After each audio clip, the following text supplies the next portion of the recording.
Hey guys, I got to tell you, if you haven't heard about Anchor, it's the easiest way to make a podcast. Let me tell you how. It's free. There's creation tools that allow you to record and edit your podcast right from your phone or your computer. Not only that, but Anchor will distribute your podcast for you so it can be heard on Spotify, Apple Podcasts, and many other sites. You can make money from your podcast with no minimum listenership. It's everything you need to make a podcast all in one place. Download the free Anchor app or go to anchor.fm to get started. That's ANCHOR.fm.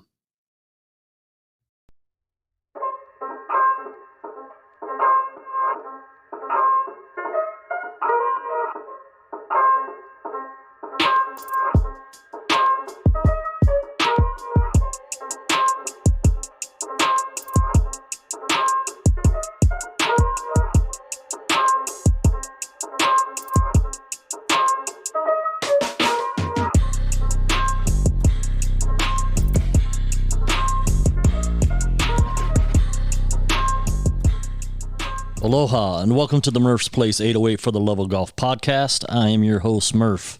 What is going on, people? Hey, it's another week.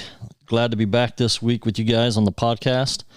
Got a lot of information to pass along. Not so much PGA related information since we have covered all those tournaments last week that I missed due to some technical error with my equipment. Some other information about some news about my hand and what happened with my CT scan and everything. So let's jump right into it. So with the FIA matches going on at Moanalua Golf Club on Sundays, obviously it's nothing has changed. Joe P is still retaining the belt.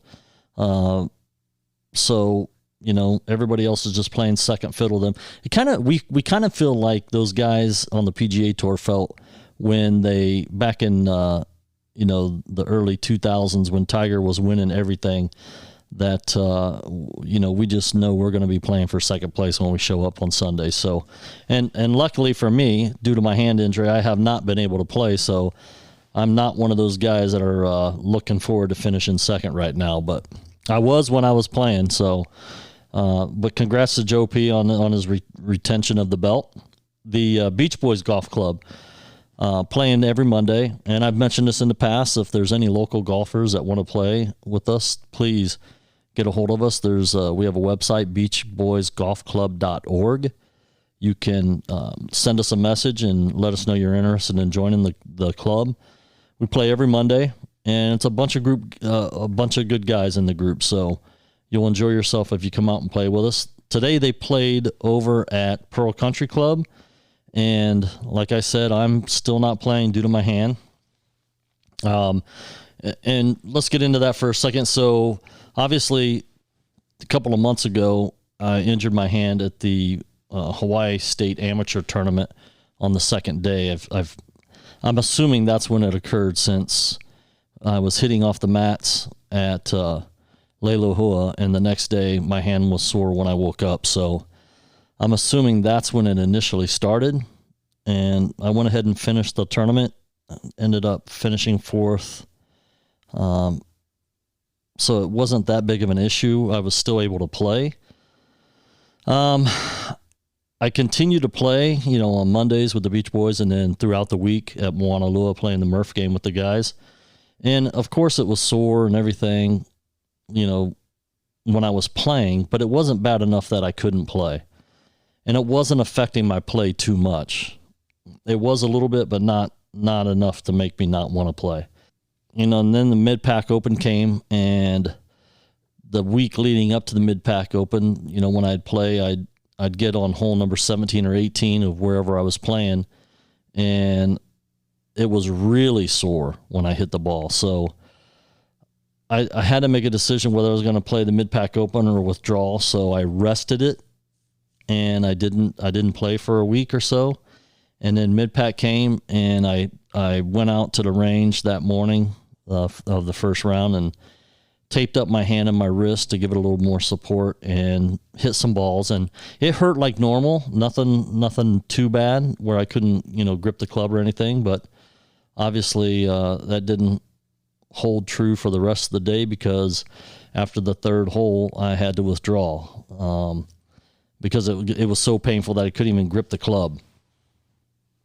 So I withdrew from that tournament, and then I rested it, and Dan's wife is a doctor, so she told me to go to All Access Ortho to get it x-rayed. I did that. They couldn't see anything on the x-ray. Had me talk to their hand surgeon.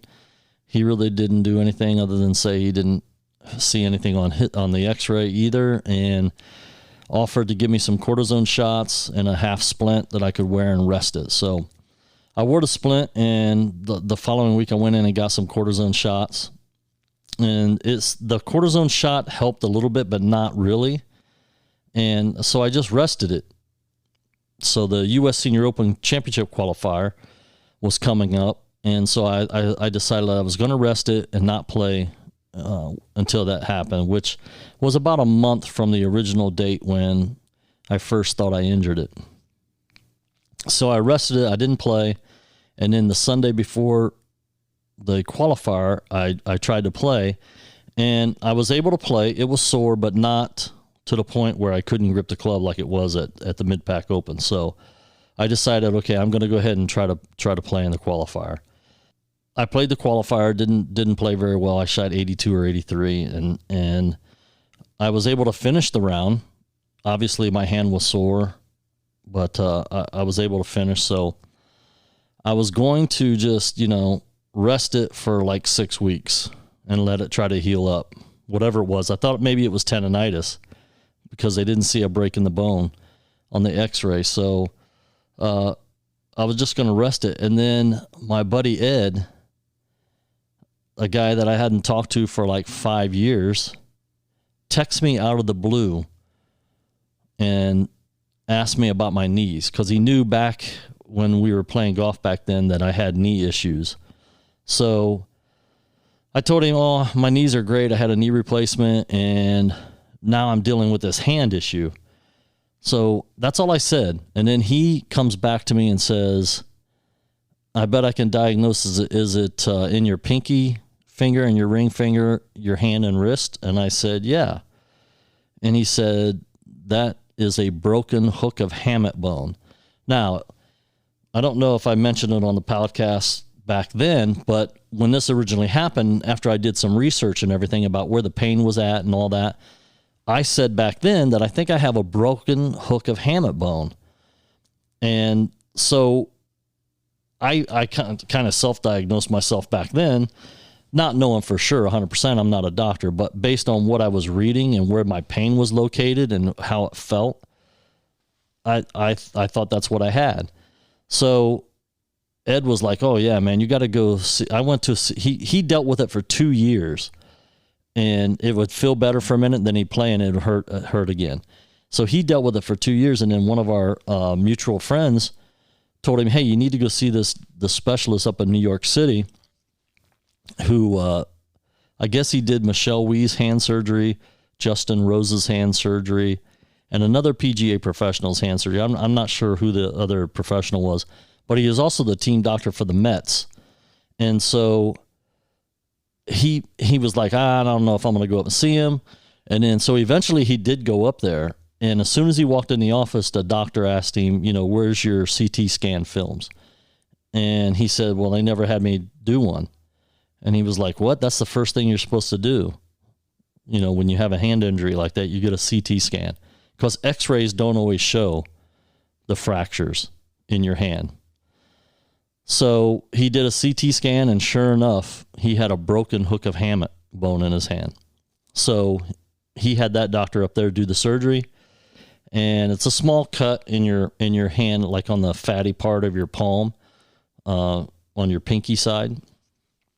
And they pull that bone out and then stitch it back up and everything. So he was out for 8 weeks. So, after not getting the answer that I needed from All Access Ortho, I contacted my doctor that did my knee surgery, because I really trust this guy. This guy, Dr. Vicardapane is an amazing doc, and he truly cares about his patients. And I mentioned this back when I talked about my knee surgery, that he didn't even really want to do the surgery and he wanted me to try doing like cortisone shots every three months. And I started to do that, but it just kept getting worse. So he eventually had to do the surgery, but he had my best interests and the best interest of my golf game at where it was at that time, as far as how well I was playing and how often I was playing. And he knew that I played a lot of tournament golf, that he really didn't want a chance doing my knee and then me not being able to play as well as I did or as often as I did. So I went and I called him to see who he recommended to do my hand, because I trust him more than anybody. And in his office, she told me that Dr. Chen, Sam Chen, is in their same group. That worked out perfect. So I made an appointment to go see Dr. Chen last week. He ordered a CT scan for my hand. He knew my background and knew, what I was doing and how often I golfed. And he said, I'm 99% positive that it's a broken hook of hamate bone in your hand, based on what you're telling me and how you did it. And that's a common injury for golfers and baseball players. So he ordered the CT scan. So I went and had the CT scan, and I went and saw him a couple of days later, and he was like, yeah, it's a broken hook of hamate. And he said, it's not, you could do 50-50. It's 50-50 either way. I can go ahead and do the surgery if you want me to, or I can put it in a cast and for 6 weeks, and we can see if it heals up and if you're good after that. And he said, from low to medium to high, the probability that if you cast it, that you're going to be good after is, he rated it as a medium plus. And to be honest, when I went into that office that day to see him, in my head, I already knew that I wanted him to do the surgery and take it out, because I just don't want to, okay, he cast it and it heals up, and then 6 months to a year from now, it happens again. And then I'm in the same predicament that I'm in right now. I'm missing a bunch of tournaments that I need to be playing in, and I can't play in them because of my injury.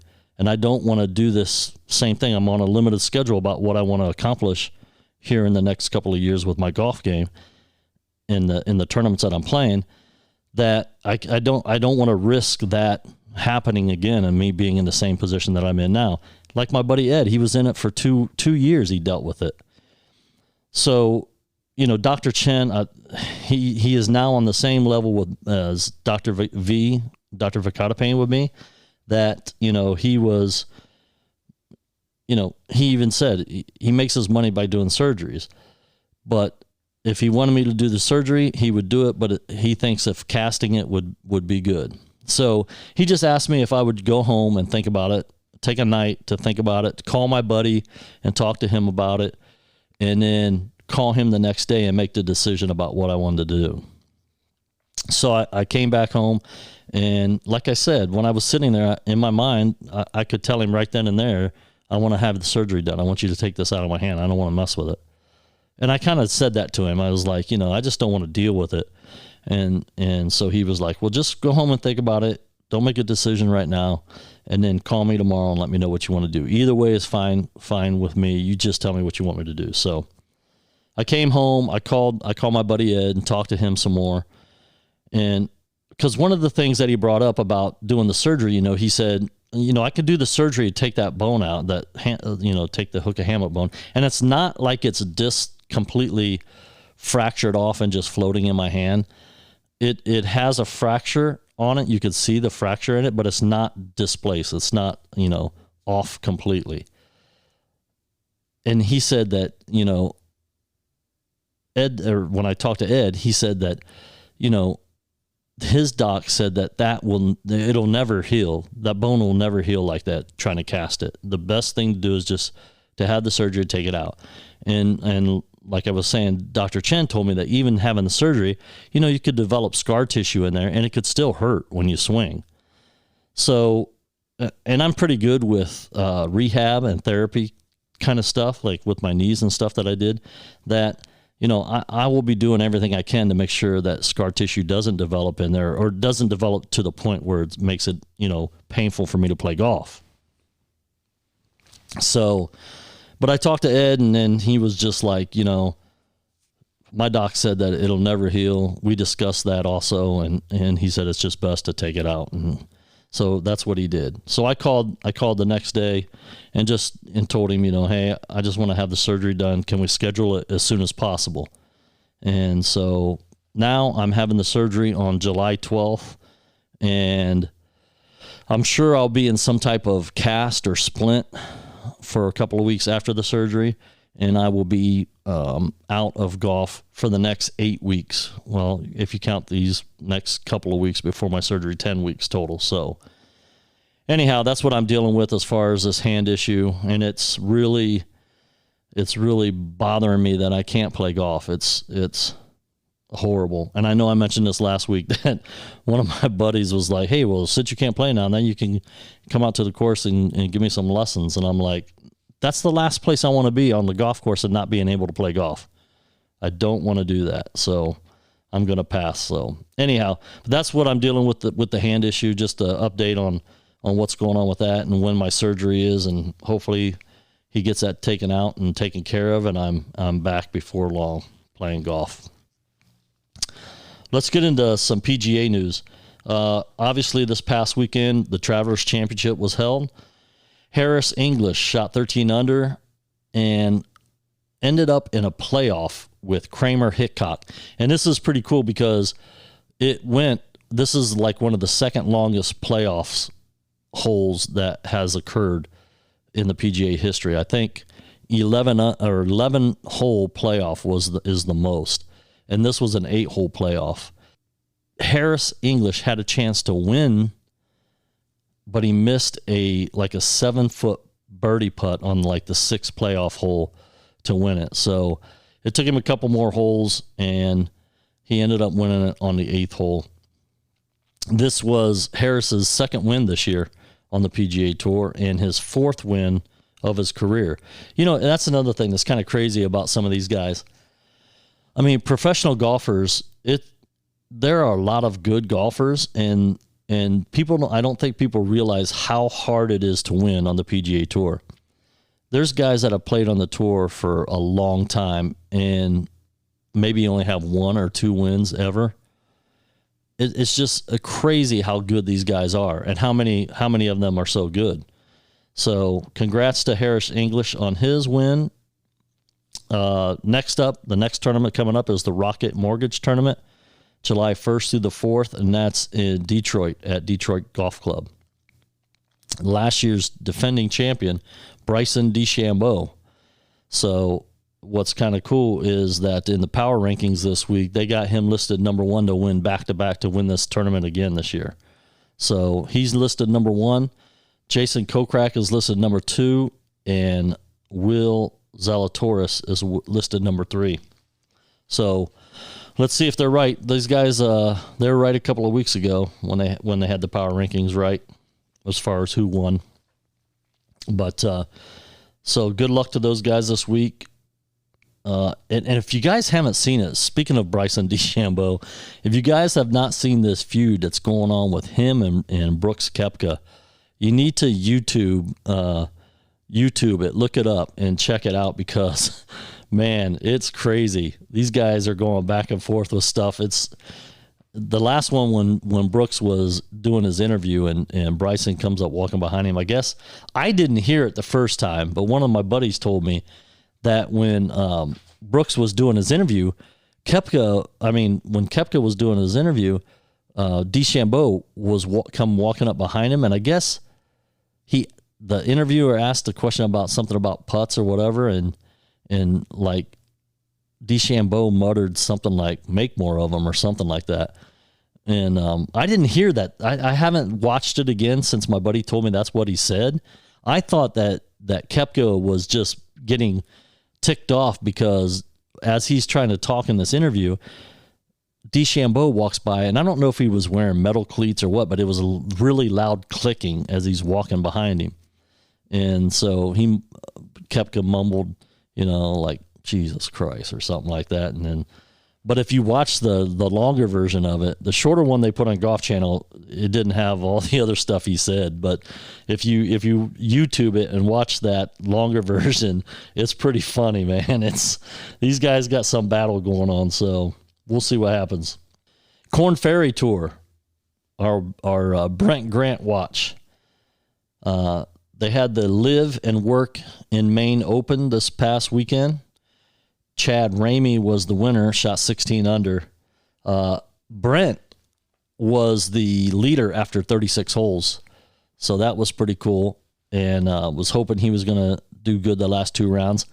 Didn't do great. He shot 60, I want to say 64, 67 the first 2 rounds, and then he shot in the low 70s the next 2 rounds. So he ended up finishing tied for 20th. But he also, even though he finished tied for 20th, he still moved up 1 spot on the money list. He moved up to number 70. So I don't know if he's going to be in the field for this next tournament coming up, but hopefully he is, and he continues his good play. And I'd love to see him get a win this year. And like I said, I got to call him, and maybe I'll do that. I don't think he's playing this week because I'm pretty sure I heard him mention that he had the week off and was not going to be playing. So maybe I can call him and get him on the podcast this week. Man, I hope he ends up winning the tournament here soon because the guy he is so good. I mean, he was that good back here when he was playing. We were playing. He's just an amazing player, and I just hope the best for him. I want him to do great because it'd be kind of cool, right? Having one of your buddies make it to the PGA Tour, and you can watch him on TV on the weekends. Not to say that they do televise some of the Korn Ferry Tour events, but PGA's on there every week. So good luck to Brent. Hopefully he makes it. Another kind of interesting story. I knew he was out of golf for, I don't know, it was probably like 5 weeks or so.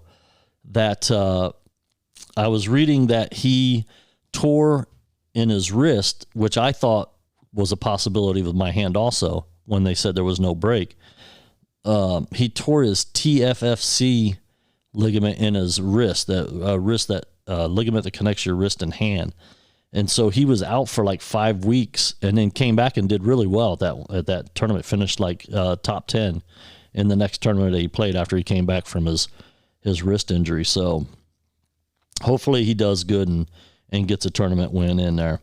One thing I wanted to bring up, there's John and I were talking, he wanted me to go to this PGA.coach website. And what it is there's a thing called ADM, which is the American Development Model. And what that is it talks about, it's a thing for coaches or PGA professionals that are giving lessons to students, that a kind of a model that you should follow as far as how you bring a kid along, not only for, PGA professionals and for coaches, but also this is also for parents. So if you have a child that you are thinking about getting involved in golf or any sport for that matter, I've always said if I had a kid, I have 2 kids. They're grown though. But if I had a young kid and I wanted to get him, say I wanted him to be a good golfer. So when he turned, 2 or 3, like Tiger, I would have him hitting golf balls and I would focus totally on golf. Well, with this model, they're saying that's not the way to do it. That's not how you develop a really good athlete. And most of the super athletes, most of the really good athletes that are in professional sports today, they didn't start out playing one sport and stuck with it the whole way. So this American development model, they have it broken down into stages. There's 7 stages. And I'm not going to go through all of them and explain it all. It's because it's very detailed, but it's broken down by their ages, like from 0 to 6. it's called active start, and that's where you get kids moving and doing things like jumping, running, and all that kind of stuff, which they would be doing in all the sports, right? So, and then this next stage deals with fundamentals, where you're making it fun for them to do stuff. Because, if you, and when I said Tiger earlier, Tiger was the exception to the rule. Now, I don't know if he played other sports. I don't know if his parents, had him active playing, all the sports, all different sports. And then, but in this model, as they progress, each stage brings them closer to, developing into one sport. But to get to that development into one sport, they want them to play all the sports. They want them to be active in a variety of things, not just solely one thing. You should be doing all kinds of things. And most of the major athletes, Steph Curry is involved with this, and he's even said that he played other sports back in the day, and that's what helped him to become as great as basketball player as he is. So if you have kids, or you're thinking about having a kid and want to make him a super athlete, look at this model. Go to pga.coach. You can sign up for it. It doesn't cost anything. It's free. You sign in, and they have little lessons that you go through, and you watch the videos, you read stuff, and then they give you a little test after each one to see basically if you're paying attention. PGA professionals do it as part of their PGA certification, accreditation, to get their credits to keep their card. So, but a parent can do it for free. I mean, it's for free, but it explains in detail each of these stages. And like I said, I don't want to go through and try to explain each one, but basically that's how it is. Get your kids involved in everything before, or everything, when they're young, and then focus on, like, okay, he really likes baseball, so let's focus on baseball. Then you're going to go baseball specific more, with practice and things that you should be doing in practice to get better, and competing, playing to compete, play to win. And, in this instance, PGA, it's play golf for life, play to improve, learn to play, fundamentals. And like I said, the beginning one is the active start. So check that out. There's a lot of good information in there. Let's take a short break real quick, and I'll be right back. This podcast is brought to you by Smart Boy Studios, the best studio and artist collective out of Ohio. Smart Boy Studios provides recording, mixing, and mastering services, as well as any other audio post-production you need. Smart Boy entertainment artist Corey Gossett is dropping a song every single week this year. Stay up to date by following him on Spotify or Apple Music by searching Corey Gossett, or on Instagram or Twitter under @KidWhoCameBack. Friday, March 26th, JB Tree is dropping his sophomore album, Oakwood Hills, featuring C Money Baby, 10 Tempo, Eamon Jones, D Knight, Corey Gossett, and Joey is Fire. It's the perfect soundtrack to start off the spring. Also on March 26th, Zachary Leon is releasing another short EP of West Coast influenced cruising songs, including another feature from C Money Baby. DeCasso also dropped a song recently titled All Right, if you need a pick-me-up today. Head to www.smartboystudios.com to stay up to date on new music, new videos, and any upcoming events. If you'd like to support Smart Boy Studios and their artists, visit threads.smartboystudios.com to check out their merch. They offer hoodies, hats, shirts, and more. All right, welcome back, everybody. Yeah, so like I was saying before, but go to pga.coach and check that out. It's pretty interesting. Speaking of Smart Boy Studios, it's pretty cool. I know I mentioned this in the last week's podcast. My son and one of his artists are coming out to visit in October, and I was talking to him today about it again, and they're actually going to kind of do a I don't want to say a film. They're kind of doing like a little feature thing where it's going to be like 30 minutes, 45 minutes long, and they're going to shoot some vlog videos of their trip here, and also a music video for one of Corey Gossett's songs. So that'll be cool. And when it comes out, I'll let everybody know where to go check it out. But it'll be interesting. It'll be fun.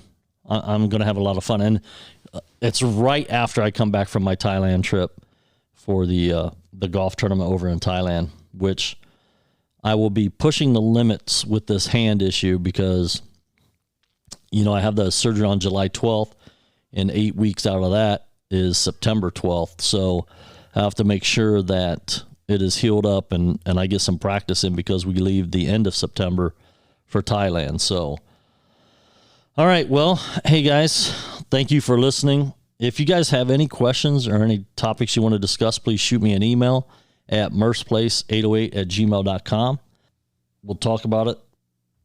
And like I said, check out that PGA.coach website so you can, and it's interesting, even for me as a guy that's been playing for some time, and I picked up a lot of good things out of it just going through those lessons and learning some new stuff that I didn't know. So anyhow, I hope you guys have a great week. Thanks again for listening. And if you're playing golf, hit them long, hit them straight, but don't hit them often. Aloha, everybody.